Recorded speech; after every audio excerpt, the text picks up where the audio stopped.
Então, mais uma vez reunido aqui nesse bate-papo maravilhoso com uma pessoa maravilhosa que vocês vão conhecer a partir do momento que a gente começar a iniciar aqui o nosso bate-papo. Eu vou deixar você se apresentar, eu vou me apresentar porque tem gente aqui que vai estar assistindo e não sabe nem quem sou eu, né?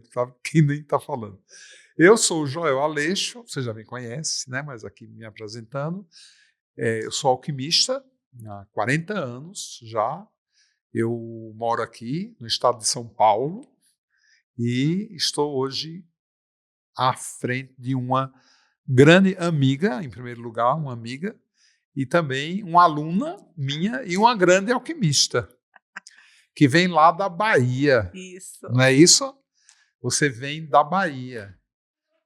Então, me diga uma coisa, que você é baiana. Eu já até brinquei quando você chegou aqui no evento. Eu falei, eita, demoraram para chegar, porque o baiano tem essa fama, né, de fazer tudo numa tranquilidade. Mas eu gostaria aí de apresentar você para o nosso público, meu e seu público, né? E fala, quem é você? Eu sou Gabriela Passos Moreira, nasci em Feira de Santana, na Bahia, né? Sou a primeira filha de 3 e me criei na cidade, estudei e descobri a alquimia através da minha avó paterna, que era uma avó benzedeira. Eita! Era conhecida na região, porque sempre que alguma criança passava mal, ia para ela Como rezar. era o nome dela? Almerinda Santos Moreira. Almerinda. Hoje ela é falecida, mas era muito conhecida lá na cidade Eu acho onde ela tão lindo morava. esse nome, Almerinda. E é um nome que a gente só encontra no Nordeste. Eu nunca conheci uma pessoa aqui chamada Almerinda. Pois é. Mas no Nordeste eu conheço. Na Amazônia, eu viajo muito para a Amazônia, vocês sabem. Tem uma fundação lá que é o nome de uma mulher chamada Almerinda, mas quem colocou o nome foi a filha dela. Em homenagem à mãe, ela colocou Almerinda, é a mãe, né? Ela não conheceu a fundação. A Fundação Almerinda Veio depois. foi a filha que homenageou a mãe. Eu acho lindo esse nome, Almerinda. E fale mais de você. Pois ela ficou conhecida como essa rezadeira, impactou muito a minha vida, né? Na época eu não sabia que eu já tinha essa ligação com a alquimia, mas terminei os meus estudos, me formei em pedagogia.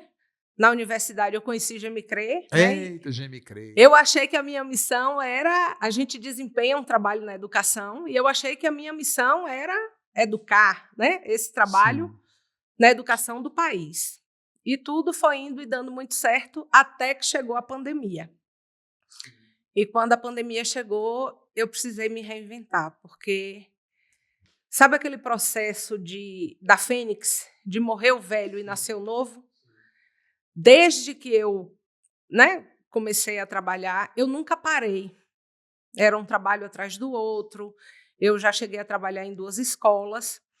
E naquela época eu vinha assim desempenhando as minhas atividades sem imaginar o que me motivava a correr tanto, a fazer tantas coisas para os outros, para fora.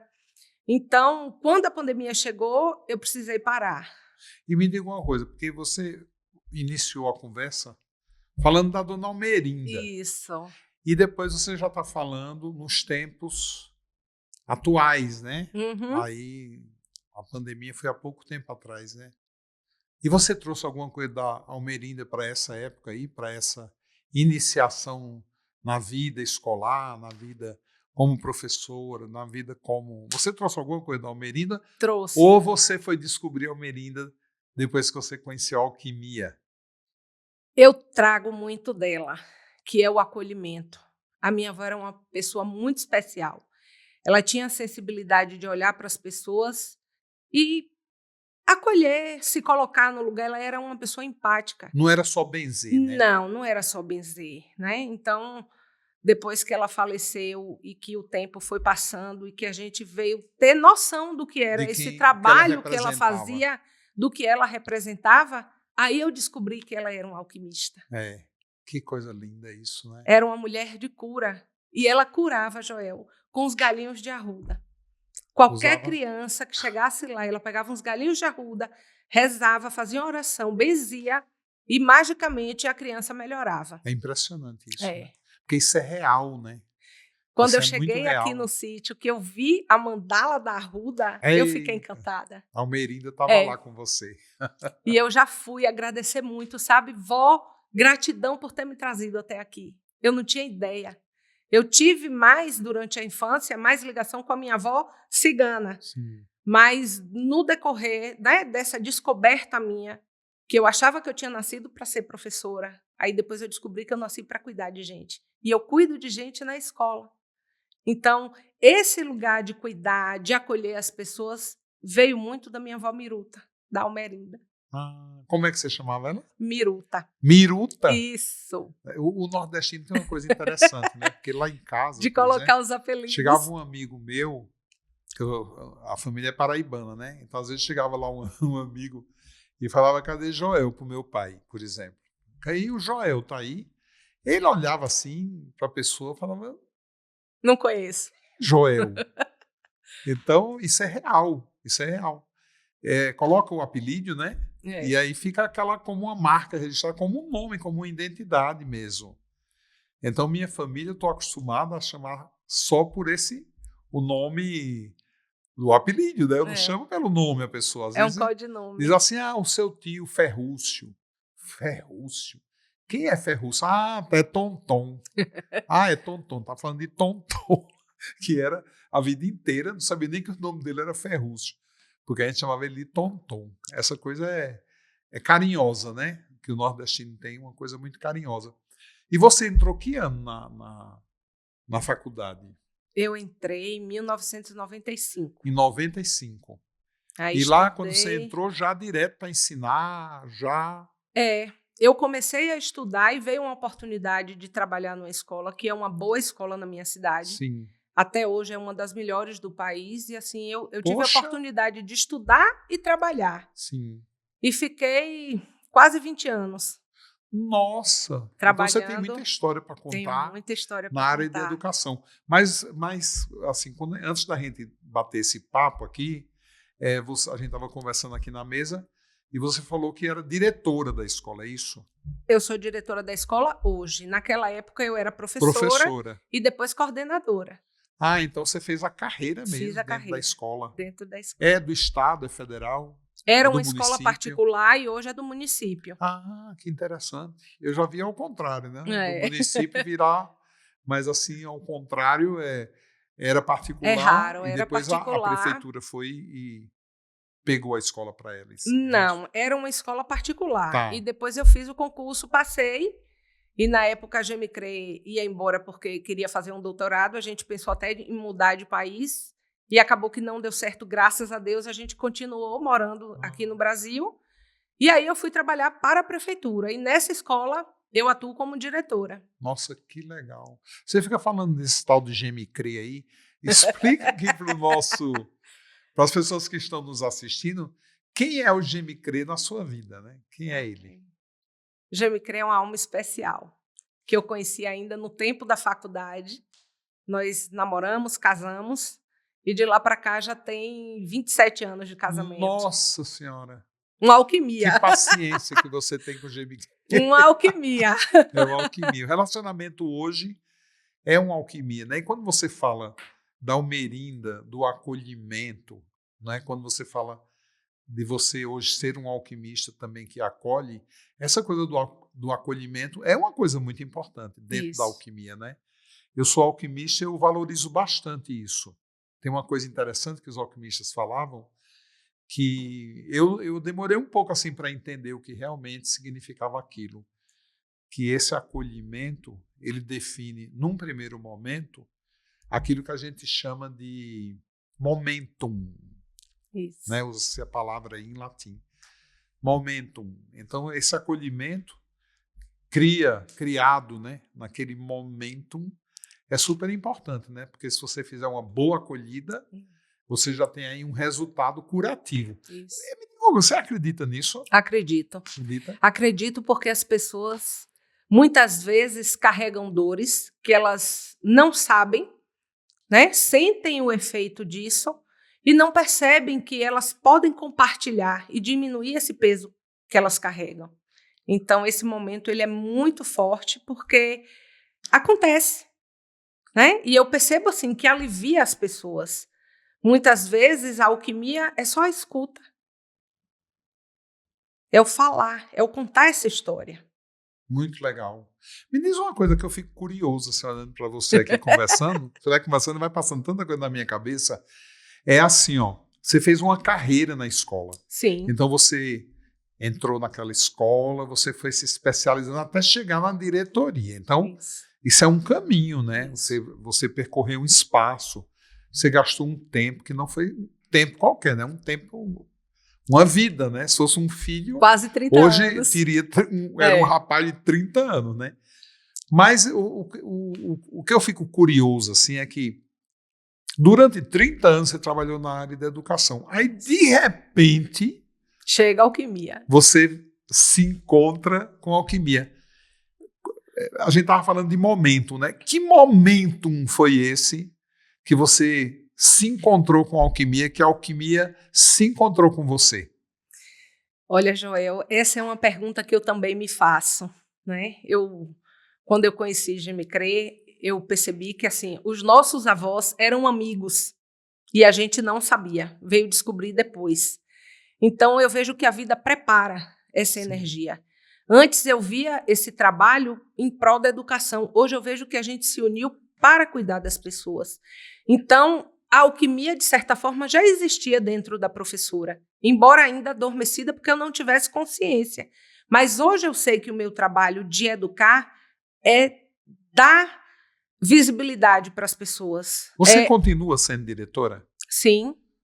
Agora você é uma diretora alquimista. Alquimista da alegria. Eu compartilho que muito do que eu conheço, do que eu aprendo com você, para as pessoas dentro da escola. Porque, nossa, acredite, o mundo acadêmico é um mundo adoecido. É, bastante. Né? As pessoas egóicas, cheias de estratégias de sobrevivência, querendo uma titulação, descobrir cada vez mais teorias, e a essência, às vezes, fica apagada. Então, hoje eu consigo olhar para as pessoas e perceber que alguma coisa não vai bem no olho. Sim. E essa era uma curiosidade que eu tinha, por exemplo. Quando é que você olha para uma pessoa e percebe que tem uma dor silenciada? Que alguma coisa não está bem?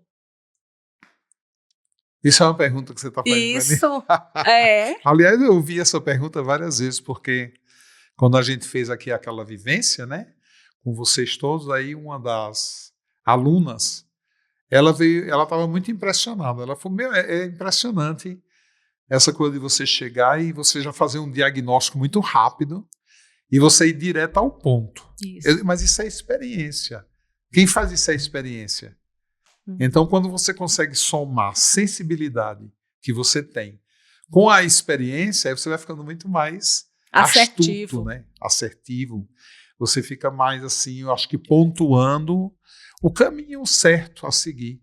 Porque tem uma questão, eu não sei se você percebe, você como educadora, como um alquimista hoje educadora, as pessoas elas se escondem por trás de muitas coisas. Sim. E principalmente criança, adolescente, o jovem, ele tem mecanismos de defesa, né? Sim. E o mecanismo de defesa é muito pessoal, não é? Porque uma criança, um adolescente, ele não consegue elaborar necessariamente, ele não consegue elaborar, na maioria das vezes, uma saída para um trauma, para um problema, para uma situação chata, né, que ele está vivendo, um abuso de qualquer natureza. Então ele cria o quê? Ele cria um comportamento, um sintoma. Isso, um mecanismo de defesa. De defesa, né? E você, como educadora, você deve ter, assim, uma experiência muito grande com esses mecanismos de defesa, né?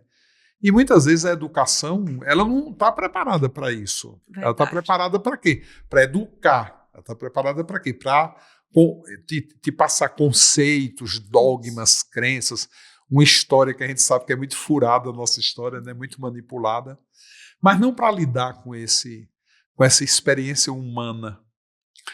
O professor, ele tem uma experiência humana. E um professor e um diretor alquimista, Como é que você vê hoje a experiência humana dentro da escola? Como é que você vê quando você entra ali com essa visão, com esse olhar que você tem novo, alquímico? Como é que você vê hoje esse movimento das pessoas criarem esses mecanismos de defesa?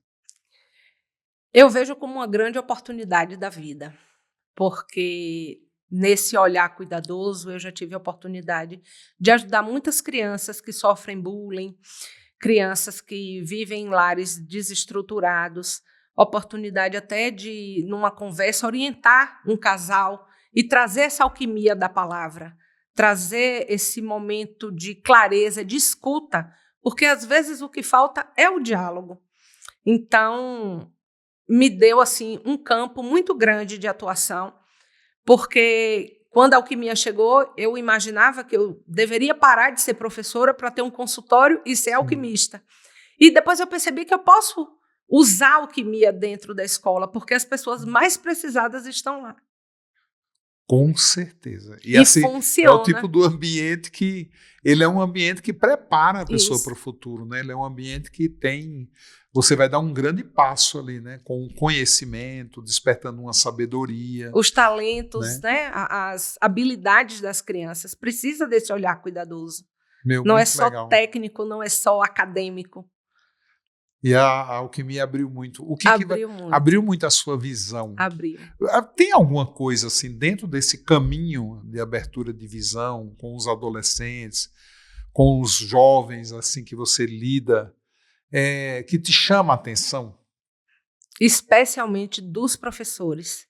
Às vezes a gente tem profissionais incríveis, pessoas que têm muita capacidade, mas que a lida, o dia a dia, torna a pessoa amarga, torna uma pessoa muito presa no conhecimento. Sim. Então, aquela energia que brota do coração, às vezes ela fica embotada.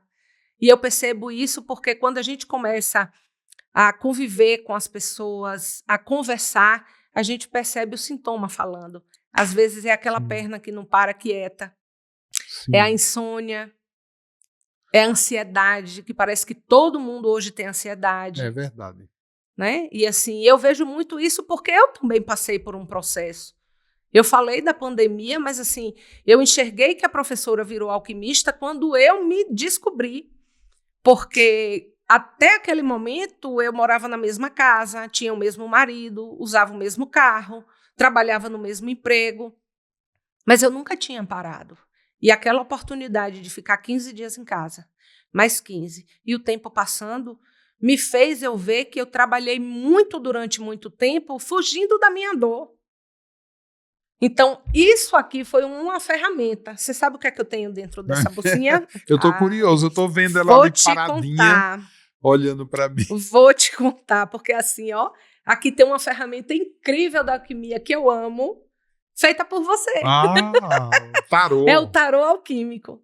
Então, assim, eu me habituei a entender, né? A traduzir o meu incômodo com as imagens do tarô. Então, me ajudou muito Nossa, naquele que legal período. saber disso, fico feliz em saber disso. Eu tenho o hábito de sair de casa e, por exemplo, tirar uma carta para ver a tendência do dia. E às vezes as pessoas perguntam, né, se o tarô é mundano, Sim. se funciona, se é coisa do diabo. Sim. E eu digo que não, que é uma forma de traduzir o sentimento. Sim. Porque as pessoas carregam dores, e dores que elas não conseguem muitas vezes traduzir. Sofre por um peso que não sabe dizer o que é. E eu vivi essa experiência de carregar um peso e não saber dizer o que era. Então, quando eu vivi aquele momento, eu lembro bem de uma aula que você falava que quem precisa transmutar é o espírito. E eu transmutei no corpo, porque naquela época eu não tinha ainda o conhecimento dos florais alquímicos como eu tenho hoje. Então, boa parte do meu sofrimento poderia ter sido evitada, amenizada. A minha transformação poderia ter sido mais leve. Por isso que eu amo as ferramentas da alquimia. E eu me dispus assim, a divulgar, a falar para as pessoas, porque fez muita diferença. Tem coisa que está na cara da gente ainda. E a gente não sabe. né? Eu já tinha tido a oportunidade de estudar o tarô, e quando eu vi a carta do louco, né, a sacolinha que a gente carrega para trás, e é exatamente isso que eu vejo nas pessoas, carregando um peso, uma dor que não Uma sabe, mochila. é uma mochila. Né? É tão fácil de entregar, de carregar, mas quando a gente sabe que tem, quando a gente não sabe, sofre sem saber por que está sofrendo. E ela tem uma coisa interessante, a mochila é que você bota ali nas costas e esquece que ela está ali, E né? esquece. Mas depois que anda e caminha, carregando aquele peso, vai curvando. Tem uma coisa interessante dessa coisa Parece que o peso faz parte da pessoa, isso, né? E não isso, é. acostuma, né? Exato. E tem uma coisa interessante que minha avó, eu era muito apegado à minha avó. E a minha avó, ela amava laranja lima da Péssia, que tem a pele bem fininha, a lima da Péssia. E ela sempre me oferecia. Só que eu tinha criança, eu já tinha um toque. Quando ela cortava a pele da laranja, fazia aqueles buracos. Aí eu não queria. Então eu me lembro dela assim, eu tinha 6, 7 anos de idade, ela com o maior cuidado assim, sabe? Porque se fizesse uma feridinha na laranja, eu não queria.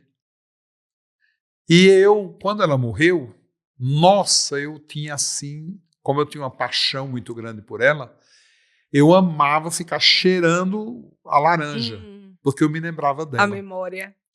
E eu não conseguia chupar mais laranja, porque eu ia descascar, fazia a feridinha. Então, durante muitos anos da minha vida, eu tinha uma frustração, que era chupar laranja lima lembrando da minha avó. Então, eu sempre comprava, partia, espremia, tomava o suco e cheirava. Ficava lá cheirando e me lembrando dela. Mas o que eu queria era realizar aquele sonho de descascar a laranja sem fazer feridinha. Então, eu acho que durante os 40, 50 anos da minha vida, eu vivi essa história. E aí, quando foi um dia, eu tinha um pé que carregava inteiro aqui, no lugar que eu moro, no quintal da casa, e chegou uma amiga meia doida, assim, e aí ela olhou assim da pia da cozinha com vidro, a janela, ela disse, aquilo ali é o que eu estou pensando. Aí eu falei, o que é que você está pensando? Aquilo é laranja lima da Péssia? Eu falei, é. Aí ela, meu Deus do céu, está carregado o pé, eu vou pegar porque eu amo essa laranja. Eu digo, eu também amo, porque me lembra muito minha avó. Mas eu tenho uma frustração, toda vez que eu vou descascar, eu faço feridinha. Aí ela falou, nossa, Joel, não é possível, você é um alquimista. Aí eu falei, mas né, não tem o que fazer. Ela disse, Joel, vem cá, vamos lá catar laranja. Aí eu fui com ela. Ela disse, você tem uma colher daquela safada mesmo, bem fininha? Aí eu, tenho. Sabe essas, você compra em supermercado por R$3 uma colher daquela, bem fininha ela, né? Aí ela falou, então me dá essa colher aí. Aí eu dei, aí ela pegou a laranja, pegou a colher, fiou assim na laranja, e ela, em menos de 30 segundos, descascou ela laranja. tirou a casca inteira com uma colher, sem deixar nenhuma feridinha. Então eu fiquei passado assim na hora, sabe? Eu falei, nossa, 50 anos, uma coisa que representa a minha avó, que eu amei, a mulher que eu mais amei na minha vida, na minha infância, e eu passei 50 anos com um pé de laranja, dando tanta laranja, e eu não sabia como descascar. E estava na minha gaveta. Né? Então essa questão é uma questão super importante da gente pensar que, por pior que seja o problema, né, tem uma solução que está ali do teu lado. Então você tem que estar muito aberto, sabe? Eu acho que hoje, nesse mundo da alquimia, que você participa, a gente participa, né, e você desse movimento, a simplicidade é fundamental, né? Sim. E às vezes quando eu estou falando aí, dando aula para vocês, muitas vezes vocês pensam assim, nossa, isso é um assunto muito amplo, muito vasto, profundo, difícil. E não é. Quando vocês começarem a ter essa experiência laboratorial, aí vocês vão ficar desencantados, porque é tão simples. É tão simples aquilo. Tem algum tratado seu, algum conhecimento da alquimia que você vê assim, que é o mais desafiador para as pessoas entenderem? É assim, ó, depende, né? Eu acho que A primeira coisa que a alquimia exige, eu acho que isso aí você vai concordar comigo, em se tratando de uma caminhada alquímica, é você tomar, é você experimentar. Isso. Então, quando uma pessoa ela não bebe aquilo, ela Ela não não vive sabe. aquilo, ela não entende Não aquilo. entende. Você está falando uma coisa e ela Que está... ela não sabe, é verdade. Né? Ela É não preciso entende. viver a experiência. Eu tive uma amiga que eu dei aí faz uns 3, 4 meses, né? Aí ela ficou falando assim, ai, mas eu nunca tomei teus florais, que vergonha, sou tua amiga há tanto tempo. Eu nunca tomei, e o que vai acontecer? Eu digo, eu sei.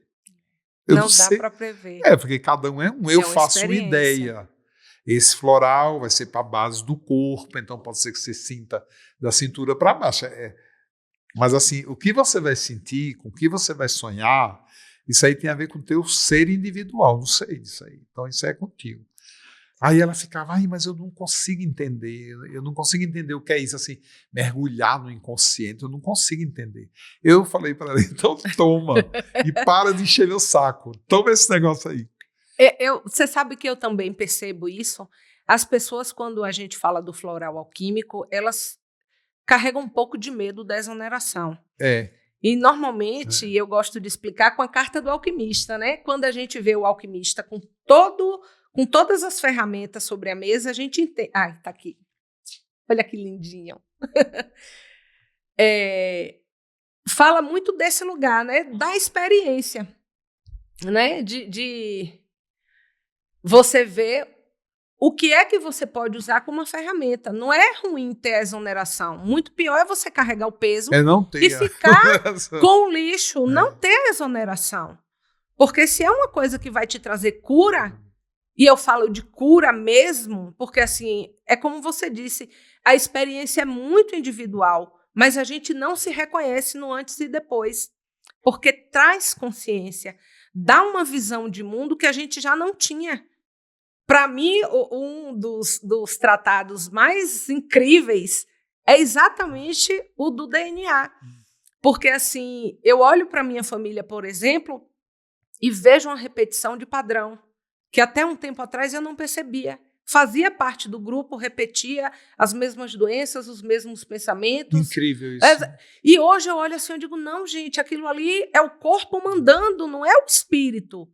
Aquilo ali é uma tradição da família, mas e você? É diferente. É o espírito da ancestralidade. Exatamente. Né? Que é forte, né? Você viu? Exatamente. Os índios, eles cultuam o espírito das ancestralidades, né? Por exemplo, e colocam eles assim como símbolo, um animal, né? O espírito da águia, o espírito da serpente, o espírito do urso. Eles estão falando o tempo inteiro da ancestralidade. Né? Se você conhecer o bicho, inclusive, harmonias, a história do bicho, as doenças que o bicho desenvolve, você vai ver que ele está falando disso. Exato. É isso que ele está falando. E como a gente não respeita, né? Porque, assim, na experiência que nós tivemos na visita à floresta amazônica, no momento de adentrar a floresta, foi pedido 1 minuto de silêncio e feito um pedido de licença aos ancestrais. Sim. Uma saudação à Yara, uma saudação ao Curupira, e às vezes a gente brinca, não respeita, não valoriza, mas é a nossa ancestralidade que está ali. E a gente carrega isso. Quando eu comprei lá a terra, né, eu fui morrendo de medo, andar, porque o terreno é grande, tem alguns quilômetros, e aí eu fui atrás da nascente, de onde era a nascente. A nascente está a 2 quilômetros lá de onde vai ser construído lá nossas cabanas, né? Eu entrei ali na selva morrendo de medo, porque lá é selva fechada. Eu vi. Tinha só um pedacinho lá do caminho feito. De um caminho. E eu, preocupado e morrendo de medo e tal, chegou mais ou menos 500 metros, 1 quilômetro que eu tinha andado com os caboclos assim, tudo descalço. Eu fiquei impressionado com aquilo. Eles estavam descalços. E era bem à vontade. Muita vontade. E a mata era muito fofa. E eu ficava morrendo de medo, porque você pisa, o pé desce 1 palmo. Às vezes até mais de 1 palmo. E assim, você não sabe o que está ali embaixo, né? De bichos, escorpiões, de cobra, aranha. De aranha, né? Tá tudo ali uma experiência. E eles ali, ó, não estão nem aí. E teve uma hora que foi interessante, porque tinha que pular lá um galho, E aí eu falei, vocês vão ter que me ajudar. No mínimo aí 3 homens para me ajudar. E aí eles foram e foi aquela confusão toda. E eu meio perdido. Quando eu cheguei do outro lado, eu falei, que bom, passei no primeiro teste, que era pular aquele tronco gigante de água. Né? Só que eu andei assim 50 metros, eu levei um tombo. Mas um tombo muito feio. Inclusive eu me machuquei bem assim as pernas, me cortei, porque tinha muito... Como o cara tinha passado lá o facão, tava aquelas pontas, sabe? Foi naquelas pontas que eu me machuquei. E aí, esse cara todo olhando pra minha cara. Digo, mas ninguém veio me ajudar? Aí eles, não, desculpe, senhor Joel, desculpe. Aí foram me ajudar, eu me levantei, a perna estava sangrando bastante. E aí, o menino ficou me olhando. Aí eu, fala, Saulo, o que você está olhando para mim? Fala, o que você está me encarando? Aí ele falou, eu acho que eu sei porque que o senhor caiu. Aí eu, desatenção, né? Não estou acostumado a andar na floresta. Eu falei, não. É porque o senhor esqueceu de pedir licença. Eu achei aquilo tão engraçado. Eu tive esse momento, foi um momento marcante. E um outro momento foi a primeira vez que eu fui. Essa foi a primeira vez no terreno. Eu já tinha ido à Amazônia umas 5 vezes, né? E a primeira vez que eu entrei, quando eu fui só, eu fui com um grupo, depois eu fui só. Essa vez que eu fui só, eu falei lá com um guia, e aí ele entrou. Eu não tinha ainda vivenciado assim essa experiência de maneira mais profunda. E eu procurei ali me integrar, né? Me entregar também. E aí eu caminhei, só que estava muito calor. Muito. Estava muito quente. Você viu lá como é, né? Muito abafado. E naquele dia parece que estava pior, entendeu? Naquele dia estava assim como eu nunca senti. Nunca mais eu senti aquilo. Só foi naquele dia. E eu estava muito incomodado, porque primeiro que eles são muito tranquilos ali na floresta, né? Mas eu com muito cuidado, atenção, adrenalina, cortisol, cansei, porque eu já acho que a gente andou alguns quilômetros dentro da mata e muito nervoso, porque ele não marcava o caminho da volta. E eu falava para ele assim, e aí como é que a gente vai voltar? E se um bicho chegar aqui, não sei o quê? Aí eu reclamava mais do calor. E teve uma hora que eu fui passar numa área pantanosa, nossa senhora, estava muito quente, muito. E eu realmente me incomodei, fiquei com medo, inclusive, porque o incômodo estava gerando uma sensação chata, entendeu? E aí eu comecei, e se eu passar mal? Porque eu já sou um coroa, então como é que esse cara vai me levar? Eu com 90 quilos, tirar eu daqui. Tudo isso na minha cabeça. Isso gera uma ansiedade horrível, medo, né? E aí ele de vez em quando parava, olhava para trás assim, olhava para mim, entendeu? Aí eu falei, Leandro, eu não estou aguentando, tá muito assim, é muito quente aqui, cara. Nossa, eu não pensei que era esse calor assim insuportável. E ele ficou olhando para mim. Aí parei, na volta, eu reclamei mais uma vez. Então, aí ele falou para mim assim, nossa, a selva é tão linda, é tudo tão lindo. Hoje a gente viu jiboia, hoje a gente viu aranhas, hoje a gente viu macaco, hoje a gente viu araras, hoje a gente tomou banho nos igarapés, e você está aí preocupado com calor, e você aí está reclamando. Por que você não olha para a natureza? Pronto, a partir daquele dia, você viu quando você foi comigo no grupo, a primeira coisa que eu falei, gente, é quente, abstraia. Não se envolve com isso. Porque existe uma grandeza tão grande ali, e de repente você para e diz, eu não vou porque está muito quente, porque está muito calor. Isso não vai mudar, mas você pode mudar. E aí aconteceu uma outra coisa linda nessa, né? Porque a partir daí, o calor passou. Lembra, você viu que eu não tenho calor lá, né? Não. Eu não transpiro, e eu transpirava bastante. Hoje não transpiro. É uma coisa incrível, um mecanismo. E aí aconteceu uma coisa interessante. Quando a gente estava voltando ali do passeio, o Leandro falou, seu Joel, para aí um minuto. Aí eu parei. Eu até pensei que era algum bicho, preguiça que ele tinha visto. Fiquei lá, assim, procurando, né? E ele assim, olhando para mim. Ele disse, o que é que o senhor está sentindo agora? Eu falei, não sei, Leandro, o que é que eu estou sentindo. Ele falou, mas o senhor lembra o que o senhor estava sentindo quando o senhor entrou comigo aqui? Eu digo, olha, eu vou confessar. Eu estava, assim, reclamando que você me deu aquela bronca. Eu não estou mais. Mas eu não estava bem. Eu não vou falar para você que eu estava me sentindo bem. Eu estava sentindo uma coisa assim, era como insegurança, sei lá, estranho. Eu não sei descrever. Aí ele falou, e agora? Eu digo, nossa, eu estou sentindo uma paz como eu nunca senti na minha vida. E aí eu me emocionei na hora. Aí ele falou, pronto. Eu digo, mas pronto o quê? A floresta lhe aceitou. É por isso que você mudou. Porque a floresta lhe aceitou. Eu vejo isso muito como uma alquimia, né? Quando a gente está vivendo, você é uma professora, uma educadora, hoje uma diretora de escola. Essa experiência com a alquimia é interessante, porque num primeiro momento é conhecimento. Isso. E depois é aceitação, né? É acolhimento. Então, acho que esse acolhimento que a gente faz, assim como você faz com as pessoas que você atende com a alquimia, é a própria alquimia. A alquimia é isso aí. É acolhimento. A floresta vai te acolher. Agora sim, Joel, quando foi que você percebeu que a doença, né, o sintoma, é essa falta de conexão que a gente tem com a natureza? Porque você, ao adentrar esse espaço, se sentiu mal. Mas a grande maioria das pessoas não tem conexão nenhuma. Então, a gente vê hoje assim, uma resposta da ação humana destruindo aquele ambiente. E hoje você é um grande defensor disso. Sim. Como que a gente vê, né? Por exemplo, essa desconexão afetando as pessoas?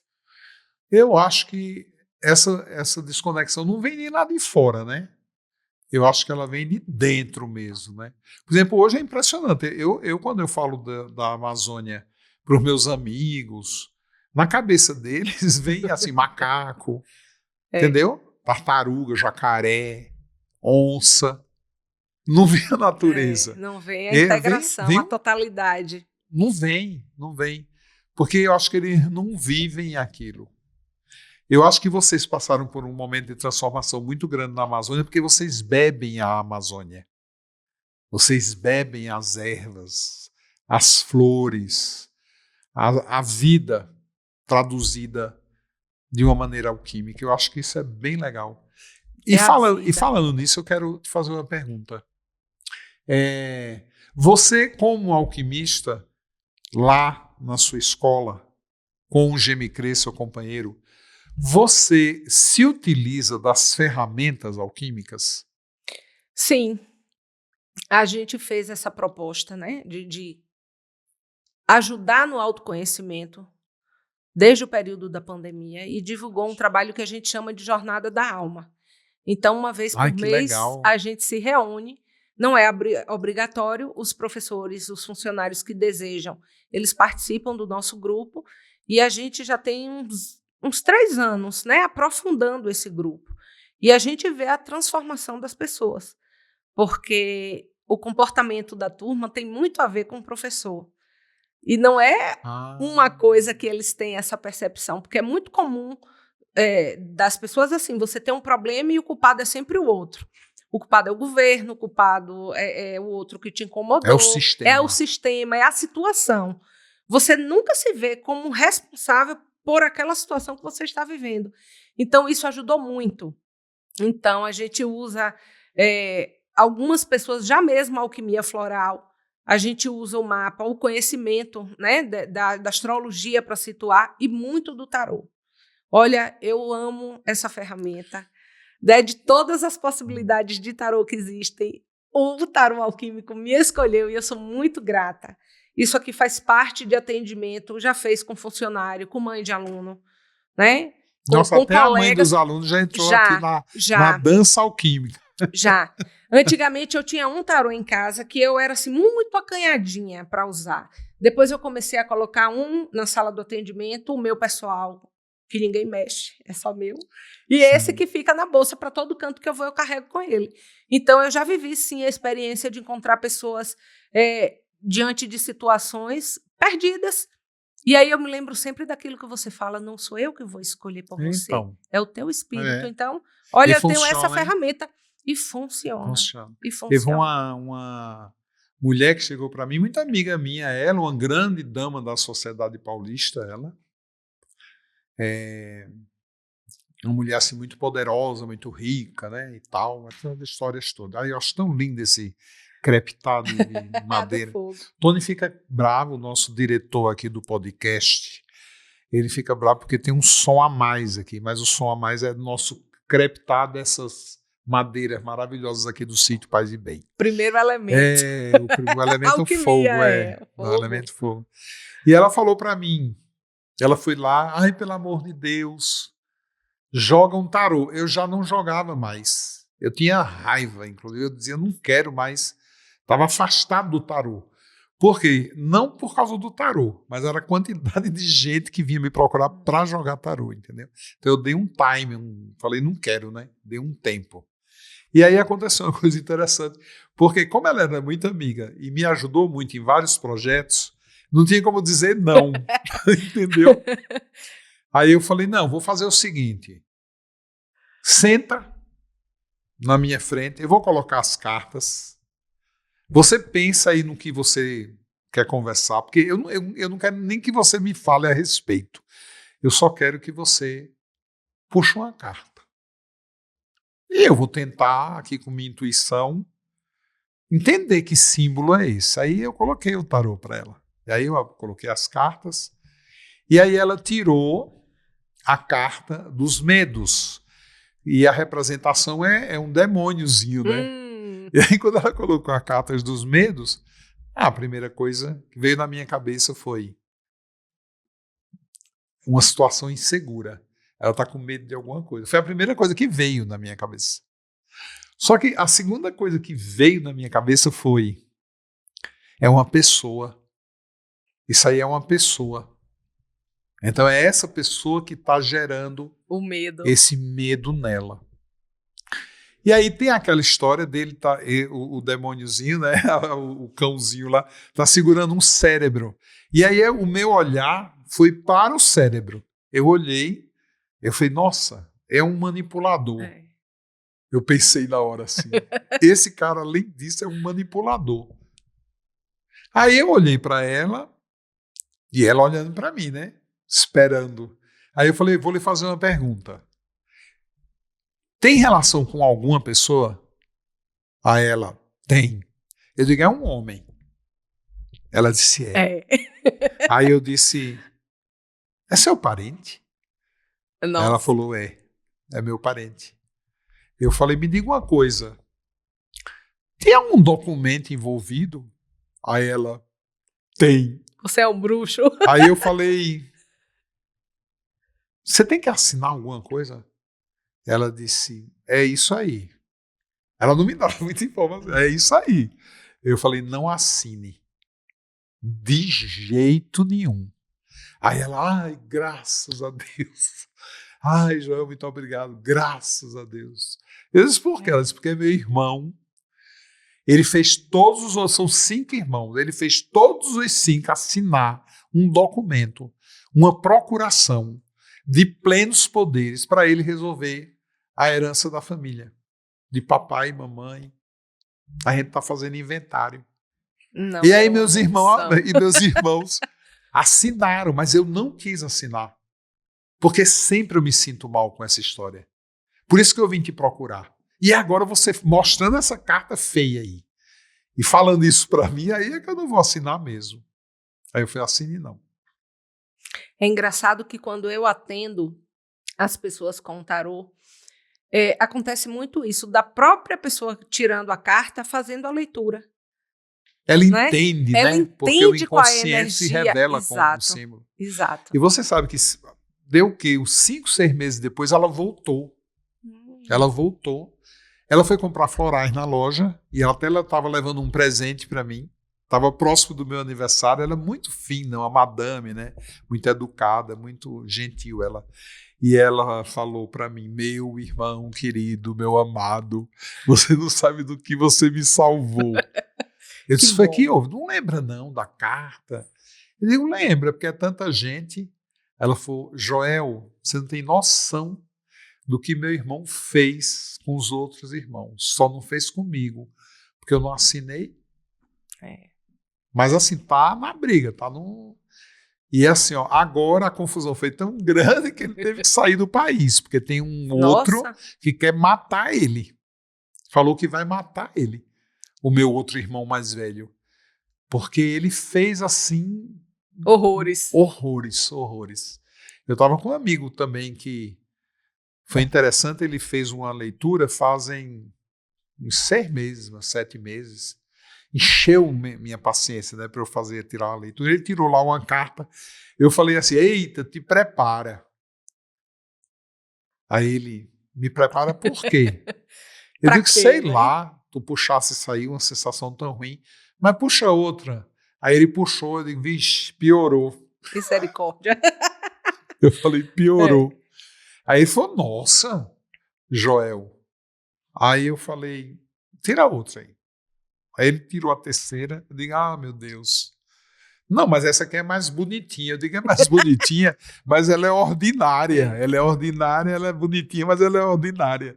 Juntando essas 3, você tem que abrir o olho. Isso. Esse é meu recado para você. Abre o teu olho. E aí ele, 6 meses depois, uma pessoa próxima da família fez e provocou um rombo na empresa que está numa cifra de R$1 bilhão e 200 milhões de reais. Imagina. 6 meses atrás, o que é que o símbolo falou para ele? Abre o olho. Não é? Um recado tão simples. Abre o olho.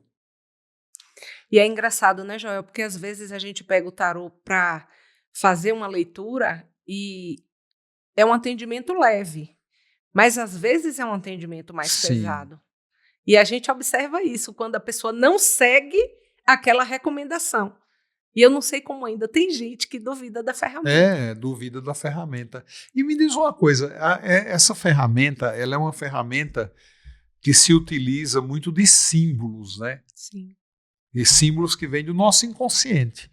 E são símbolos que todo mundo tem, né? Quando a gente fala o herói, todo mundo sabe o que é um herói. Em qualquer lugar. Você vai numa tribo indígena da Amazônia, o cara nunca viu um homem branco, mas se você fizer ele entender, eu perguntando assim: cadê teu herói? Ele vai me trazer lá o guerreiro, o herói da tribo, né? Isso. Então é uma linguagem universal. Isso, né? E você, assim, na tua experiência prática, você com o Gemi Crê, com esse projeto que vocês têm, o que é que vocês mais usam de ferramentas alquímicas? Usam bastante o tarô. Sim. E você consegue associar, por exemplo, o uso do tarô a uma terapia, uma ferramenta, mas assim, entre aspas, um remédio? Você consegue associar isso? Sim, porque a gente vê normalmente o desequilíbrio dos elementos, né? Se tem algum chakra em desequilíbrio, onde a pessoa às vezes relata um sintoma, e aí a gente já associa, né? Porque daquela leitura a gente já pode fazer uma indicação com o floral, isso e dá muito certo. Dá muito certo. A pessoa, né, se revela. Se revela. Porque, infelizmente, a gente vê que cada dia que passa, as pessoas elas não conseguem se revelar. E a prova científica é a doença. Não é? A doença. Por que ele está doente? Porque ele não está entendendo o que está se passando com ele. Quando ele não entende, então, o universo dá sinais. O universo vai dando sinais e o corpo também, né? Também. Muito legal. Eu fico encantado assim, com essa experiência, né, com você. É um trabalho que assim me orgulha muito. Muito legal. Porque é um desabrochar de vidas. Né? Às vezes, alguns deles reclamam assim: ai, a minha vida mudou, olha, e não tá fácil não, viu? Eu digo: mas tem calma que vai melhorar. Então, assim, o que é que faz a vida melhorar? É a consciência que a pessoa tem, daquele problema, daquele peso que carrega e que está sendo transmutado, está sendo transformado. Então faz muita diferença. Eu, recentemente, perdi não, né? A gente usa esse termo porque é uma coisa que a gente, né? Eu perdi uma prima minha. E ela era uma prima irmã. Sim. E eu sempre falava, quando eu comentava a respeito dessa prima, com uma outra irmã minha, irmã mesmo, ela sempre falava dessa prima. A gente sempre comentava, porque era uma prima que tinha muitos problemas de saúde. E ela morreu de um câncer, sofreu muito, passou 3 anos gritando, chorando. Nossa, foi horrível. Tanto que quando morreu, todo mundo falou, ai, que bom. Ai, graças a Deus. Porque os últimos meses dela foi de um sofrimento, de uma dor assim. Foi horrível. Foi uma experiência humana terrível. E aí eu olhava para minha irmã e eu dizia, nossa prima é um tratado de alquimia. Ela prova cientificamente que a alquimia faz realmente uma boa leitura, um bom diagnóstico, prognóstico. Tudo a alquimia faz muito bem, porque esse conhecimento, a nossa prima, ela prova cientificamente nela, através de um caminho que é a dor, os postulados de alquimia. Porque era incrível, assim, conhecendo ela e conhecendo a alquimia, era assim o espelho, né? Claro que um caminho consciência e o outro caminho consciente, mas no fim era tudo a mesma coisa. E aí, um dia se reuniu lá a família, me chamaram, Joel, ó, você como alquimista não tem como salvar nossa prima, irmã? Eu falei, tem. E aí, mas por que você não faz? Ela tem que querer. Ela tem que querer. É verdade. E assim, ó, pelo que eu conheço e por tantas coisas que eu já fiz na Toma, também até a família. Então, chegava lá uma parte da família que são mais técnicos, médicos, da área de saúde, ligados à área de saúde, e falava assim, não toma essas coisas de bolinha, eles me chamam de bolinha, né? Não toma essas coisas de bolinha porque essas coisas mascaram exame. Eu digo, mas não é mascarar que exame? A pessoa num estado desse. Então tem essa coisa também da alquimia, que é muito linda, forte, reveladora, mas também tem agentes externos que podem atrapalhar essa caminhada. Você acredita nisso? Acredito. Quem mais se atrapalha é a própria pessoa, quando não se permite viver a experiência. Porque não tem desapego, né? Eu falava isso para minha irmã, irmã querida. E é engraçado, né, Joel? Eu não sei você, mas assim, da minha experiência, quando eu conheci os kits alquímicos, a minha primeira vontade era levar para os meus irmãos, para os meus sobrinhos, para os meus cunhados, para minha família, para as pessoas que eu mais amo. Vamos salvar a família. Mas é a história de cada um. É. Isso é tão doloroso, porque assim, eu preciso aprender a respeitar. Isso eu acho que ainda eu estou vivendo esse momento de cura, de respeitar a escolha deles, que é diferente da minha. Sim. Antigamente eu queria que eles abrissem os olhos, né, de qualquer jeito, para poder enxergar o que eu estava vendo, né, a riqueza dessas possibilidades de transformação. Mas não desperta.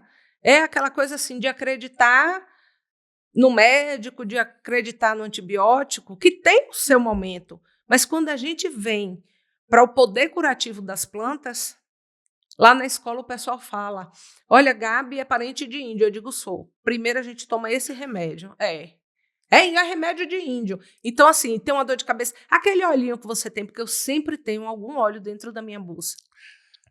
Então, ajuda bastante. Não, eu tenho um paciente... Os sprays nem dentro do carro, em todo canto. Eu tenho um paciente que ele sofria muito, porque a empresa dele cresceu muito, e ele não viajava de avião. E quando tinha e era obrigado a viajar, ele tinha que ser anestesiado. Acredito. Para poder viajar. Com medo. Então era todo um aparato. Ele paralisava, né? Para ele entrar primeiro, aí ser anestesiado, ia com o anestesista, olha que absurdo. Muitas vezes criava problemas com a empresa aérea, que ela não entendeu, então era um drama, mas enfim, ele conseguia viajar.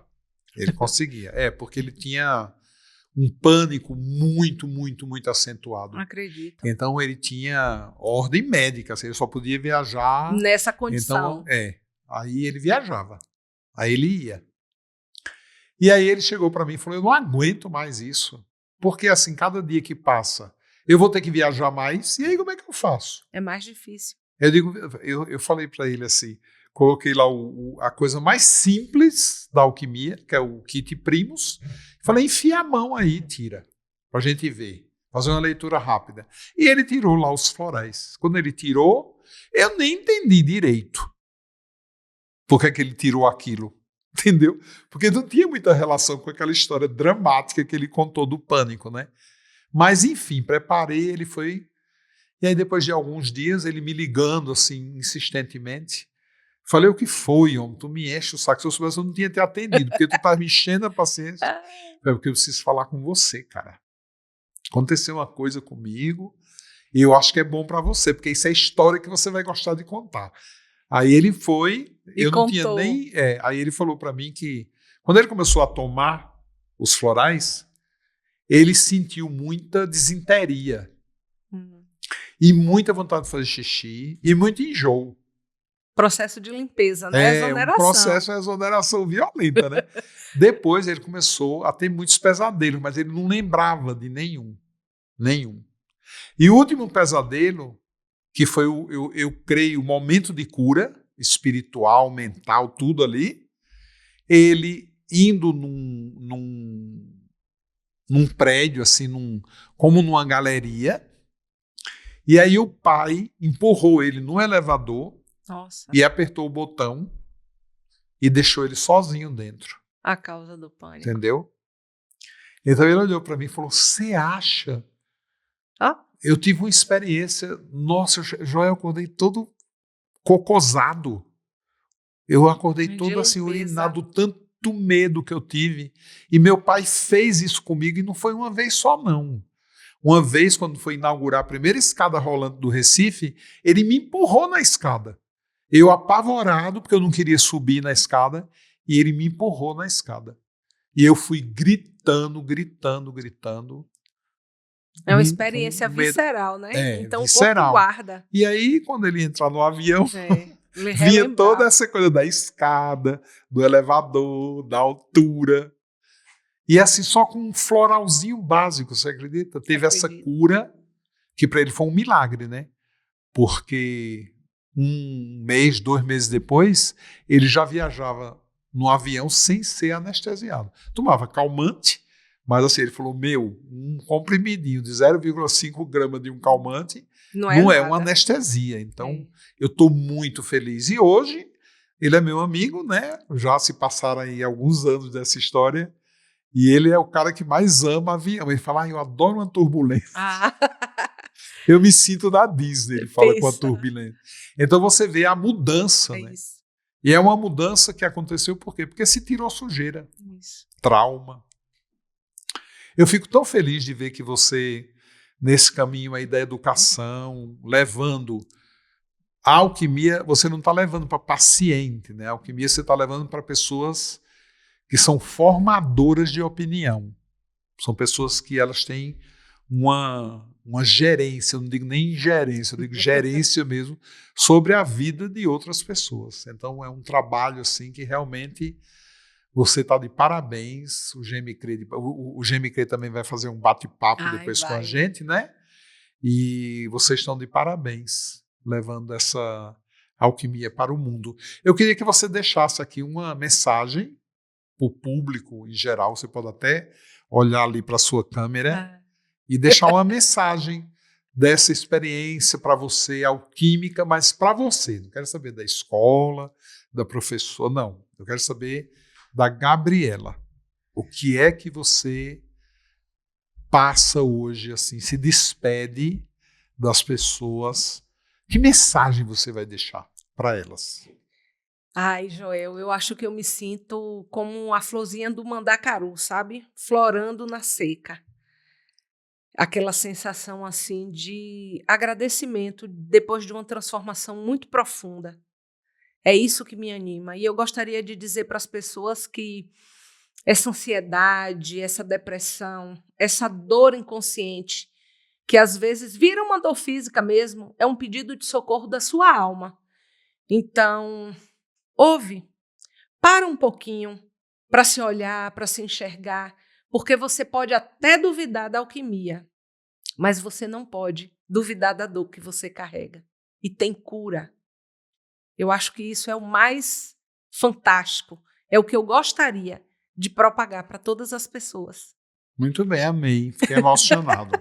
Gostei muito. Ai, Joel, é uma alegria, viu? Poder estar aqui com você também. É a alegria minha de ver assim que, né, uma pessoa que fez um curso comigo, aprendeu alguma coisa comigo, essa alquimia, levando isso para o mundo.